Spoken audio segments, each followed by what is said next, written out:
ভেজালের ভিড়ে এই সময়ে খাঁটি মধু পাওয়া সত্যি খুবই অসম্ভব।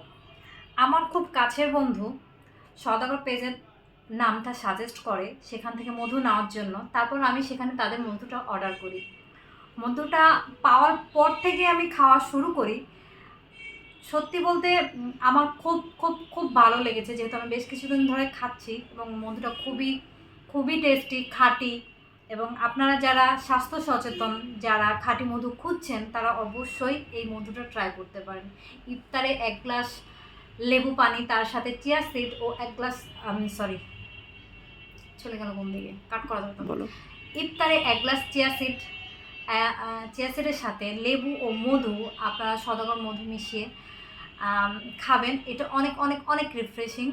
এবং যারা স্বাস্থ্য সচেতন, যারা আসলে চিনির পরিবর্তে মিষ্টি কিছু খেতে চাচ্ছেন, বা যারা হয়তো ভাবছেন যে এই সময়ে আসলে খাঁটি মধু পাওয়া বা সুন্দরবনের খাঁটি মধু যারা হয়তো খুঁজছেন, তাহলে আমি অবশ্যই বলবো যে আপনারা এই মধুটা অবশ্যই ট্রাই করবেন। কারণ এই মধুটা সত্যি 100% খাঁটি ও অথেন্টিক একটা মধু।